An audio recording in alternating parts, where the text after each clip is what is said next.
Gautam Neurocare, brain stroke, migraine, fits, brain and spine surgeries की best neurosurgeon. Chandrababu కేసులో supreme court ధర్మాసనం ద్విసభ్య ధర్మాసనం ఎటువంటి తీర్పును వెల్లడించలేకపోయింది. చంద్రబాబు కేసుని రాజ్యాంగ ధర్మాసనానికి బదిలీ చేసే అవకాశం కనిపిస్తోంది. భిన్నాభిప్రాయాలు వ్యక్తం చేశారు ఇద్దరు జడ్జిలు. అనిరుద్ బోస్ అట్లాగే బేలా ఎం త్రివేది చెరొక అభిప్రాయాన్ని వ్యక్తం చేశారు సెక్షన్ 17A పైన. సెక్షన్ 17A వర్తిస్తుంది అని చెప్పేసి అనిరుద్ బోస్ చెప్తే సెక్షన్ 17A వర్తించదు అని చెప్పేసి బేలా ఎం త్రివేది చెప్పారు. దీంతో చంద్రబాబు అరెస్టు పైన క్వాష్ని పరిగణలోకి తీసుకునే పరిస్థితి కనిపించలేదు. చంద్రబాబు క్వాష్ పిటిషన్ పైన ఇంకా విచారణ పూర్తి కాలేదని చెప్పాలి. ఈ విచారణని సుప్రీంకోర్టు చీఫ్ జస్టిస్కి నివేదించారు. సుప్రీంకోర్టు చీఫ్ జస్టిస్ పరిధిలోకి వెళ్ళిపోయింది. అంతేకాదు ఈ కేసుని రాజ్యాంగ ధర్మాసనాన్ని కూడా బదిలీ చేసే అవకాశం కనిపిస్తుంది. సెక్షన్ 17A అనేది ఇవాళ చంద్రబాబు అరెస్ట్ కేసులో కీలకంగా మారింది. సెక్షన్ 17A అమల్లో వర్తిస్తుంది చంద్రబాబు అరెస్టుకు అంటే 2021లో చంద్రబాబు పైన ఎఫ్ఐఆర్ నమోదైంది. ఎఫ్ఐఆర్ నమోదైనందున సెక్షన్ 17A వర్తిస్తే చంద్రబాబు అరెస్టు అక్రమం అని తేలుతుంది. ఎందుకంటే సెక్షన్ 17A వర్తించినప్పుడు ఖచ్చితంగా గవర్నర్ అనుమతి తీసుకోవాలి. ఎందుకంటే గత ప్రభుత్వంలో జరిగిన అక్రమాలు కావచ్చు, లేకపోతే ఏదైనా విచారణ జరిపించేటప్పుడు గత ప్రభుత్వం తీసుకున్న నిర్ణయాల్లో ఏదైనా స్కామ్ ఉంది అని చెప్పేసి కొత్తగా వచ్చిన ప్రభుత్వం విచారణ చేపట్టదలుచుకుంటే ఖచ్చితంగా దానిపైన గవర్నర్ అనుమతి తీసుకున్న తర్వాతే ఆ కేసులో సంబంధం ఉన్న పాలకులు కావచ్చు, లేకపోతే అధికారుల పైన విచారణ జరపాల్సిన అవసరం ఉంటుంది. చంద్రబాబు నాయుడు పరిధిలో కూడా అదే జరుగుతుంది. ఇక్కడ చంద్రబాబు నాయుడు పరిధిలో గతంలో స్కిల్ డెవలప్మెంట్ కేసులో స్కామ్ జరిగిందని 371 కోట్లు అక్రమాలకు గురయ్యని చెప్పేసి ఏపీ సిఐడి ఆరోపణ చేసింది. 2021లో ఏపీ సిఐడి ఈ కేసుని ఎఫ్ఐఆర్ నమోదైంది. 2021 తర్వాత ఈ కేసు విచారణ మొదలుపెట్టిన ఏపీ సిఐడి మొన్న 2023 సెప్టెంబర్ 9వ తేదీన చంద్రబాబు నాయుడిని అరెస్ట్ చేసింది. అరెస్టుకు ముందు గవర్నర్ అనుమతి తీసుకోలేదు. అయితే ఇదే పాయింట్లో చంద్రబాబు తరఫున న్యాయవాదులు హరీష్ సాల్వే, సిద్ధార్థ లోథ్రా హైకోర్టులో క్వాష్ పిటిషన్ వేశారు. అయితే హైకోర్టులో క్వాష్ పిటిషన్ వేసినప్పుడు సిఐడి తరఫున వాదనలు బలంగా వినిపించారు. ఎప్పుడైతే కేసు నేరం జరిగిందో, నేరం జరిగిన రోజును పరిగణలోకి తీసుకున్నప్పుడు చంద్రబాబు నాయుడికి 17A వర్తించదు అని చెప్పేసి ఆంధ్రప్రదేశ్ ప్రభుత్వం తరఫున అంటే ఏపీ సిఐడి తరఫున వాదనలు వినిపించారు. అప్పుడు అంటే ఈ కేసు విచారణ మొదలైంది 2018లో అని చెప్పేసి ఏసీబీ తరఫు న్యాయవాదులు కోర్టు ముందు వాదనలు వినిపించారు. 2018 నుంచే ఈ కేసులో అక్రమాలు జరిగాయని విచారణ కొనసాగుతుందని, 2018లో సెక్షన్ 17A అమలులో లేదని, అప్పుడు అమెండ్మెంట్ జరగలేదు కాబట్టి చంద్రబాబు నాయుడు అరెస్ట్కి సెక్షన్ 17A వర్తించదు అని చెప్పేసి ఏపీ సిఐడి వాదిస్తూ వచ్చింది.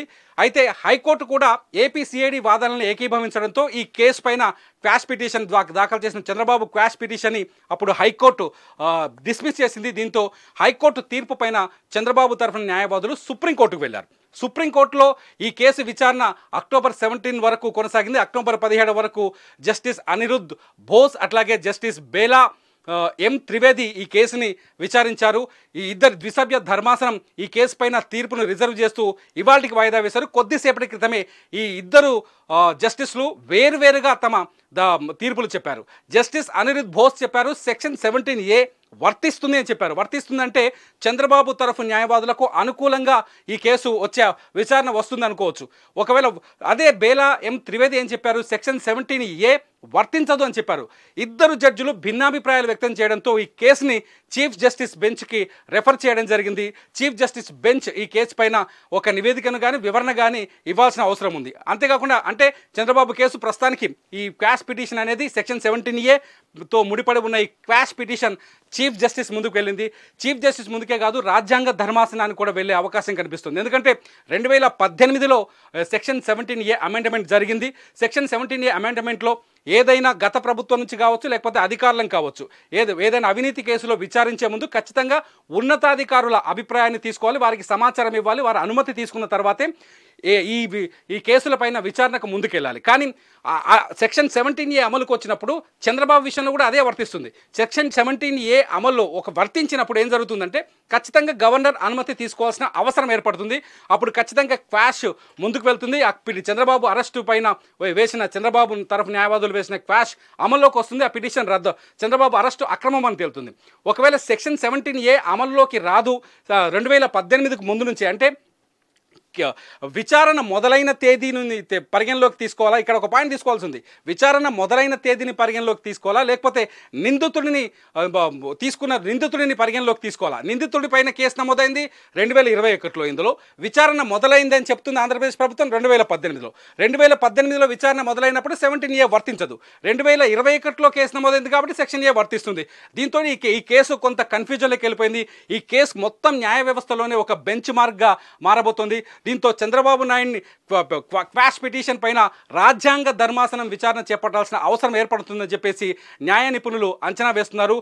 క్వాష్ పిటిషన్ పైన చంద్రబాబు క్వాష్ పిటిషన్ ఒకవేళ సెక్షన్ 17A వర్తిస్తే క్వాష్ కొనసాగుతుంది. దాంతో చంద్రబాబు అరెస్ట్ కానీ చంద్రబాబు పైన స్కిల్ డెవలప్మెంట్ స్కామ్లో పెట్టిన కేసులు కానీ రద్దు అవుతాయి.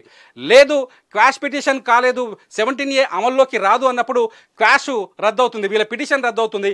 అప్పుడు కేసు విచారణ ఈ విధంగానే ముందుకు కొనసాగుతుంది. దీంతో చంద్రబాబు కేసులో ఒక పెద్ద సస్పెన్స్ ఏర్పడింది. దేశవ్యాప్తంగా ఒక సంచలనమైన విషయమని చెప్పాలి.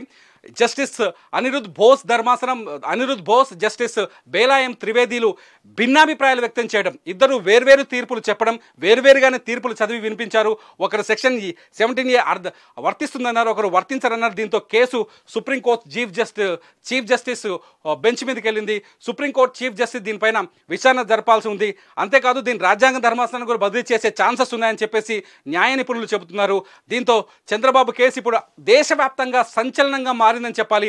మొత్తానికి మాత్రం ఈ కేసులో చంద్రబాబు నాయుడుకి అయితే ప్రస్తుతానికి మన వరకు ఆలోచిస్తే చంద్రబాబు నాయుడుకి అయితే ఊరట లభించలేదని చెప్పాలి. క్వాష్ పైన ఇంకా సమగ్ర విచారణ జరగాల్సిన అవసరం ఉందని చెప్పాలి. ఈ కేసులో మొత్తానికి సస్పెన్స్ ఇంకా కొనసాగుతుందని చెప్పాలి.